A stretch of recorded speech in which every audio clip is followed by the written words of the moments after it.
Ya, Ya, Pak, ini terkait mengenai ramainya pemberitaan mengenai akan berlangsungnya pernikahan hmm, antara BCL dan Tiko.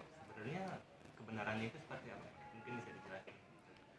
baik terkait pernikahan atau rencana pernikahan BCL dan calon pengantin atau calon suaminya yang kita tahu sudah ada pendaftaran masuk berkas tanggal 24 November terkait permintaan surat rekomendasi nikah ke daerah Bali.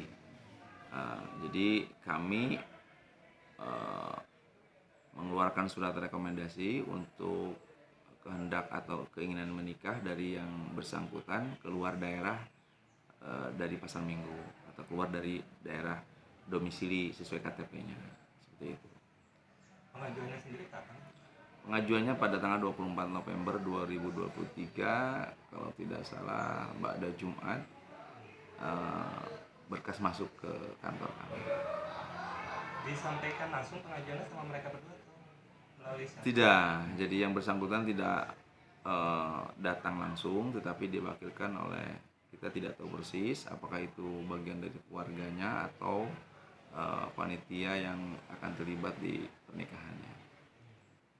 Kalau dari berkas yang diajukan, apakah mereka dalam satu wilayah yang sama atau berdekatan atau seperti apa? Kalau lihat dari berkas atau data kependudukannya, mereka bukan dari wilayah yang sama RT RW-nya, tetapi dari kelurahan yang sama, yaitu Pejaten Barat. Seperti itu. Kalau BCL kan statusnya memang sudah janda karena ditinggal Hmm. suami. Kalau Tiko sendiri statusnya menikah dengan Kalau calon apa sih? dari data yang masuk, calonnya beliau ini juga sama statusnya, duda.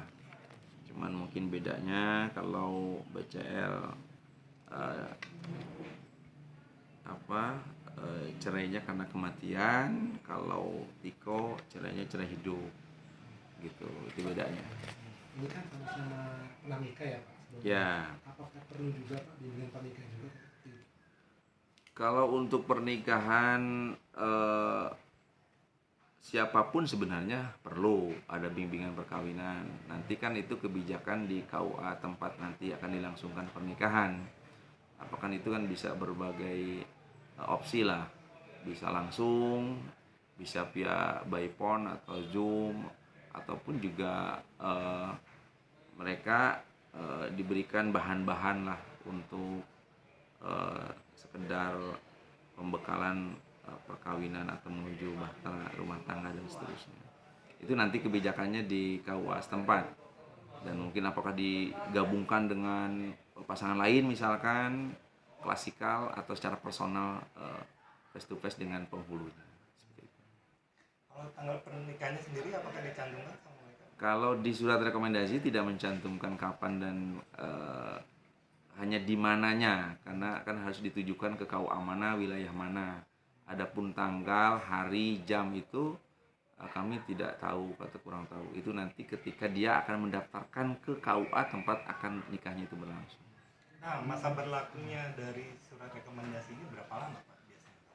Kalau berdasarkan aturan sih, masuknya berkas itu atau pendaftaran itu minimal 10 hari kerja. 10 hari kerja ke hari haknya. Jadi kalau tanggal 24 ini masuk, berarti tinggal dihitung aja 10 hari kerja ke depan. Jadi minimal kalau kurang dari 10 hari kerja harus ada dispensasi nikah namanya. Surat dispensasi dari kecamatan. Ya bisa jadi 10 hari, 20 hari atau sebulan setelah ini, setelah pendaftaran itu nggak masalah. Yang penting jangan kurang dari 10 hari kerja. Itu balinya di mana Pak? Balinya sih kalau tidak salah di sebuah daerah KUA Mengwi. Mengwi itu Kabupaten Badung ya. Badung berarti kan Bali ya. Gitu. Hanya itu saja yang kita sebutkan atau yang kita cantumkan di rekom itu. KUA Mengwi Kabupaten Badung. Nah Pak, syarat dan ketentuan jika calon pengantin ingin mengajukan rekomendasi seperti itu seperti apa?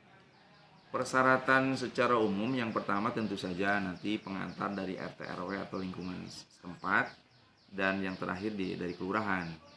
Jadi mendapatkan surat pengantar atau surat keterangan dari kelurahan dengan melampirkan beberapa dokumen, misalkan KTP, KK, seperti itu. Dan tadi kalau ada status yang berbeda, mungkin duda berarti akte cerai, gitu kan. Kematian, duda mati berarti akte kematian. Baru itu didatang atau dibawa ke KUA untuk mendapatkan rekomendasi. Seperti itu. Siap, Pak. Terima Oke? kasih. Ya, sama-sama.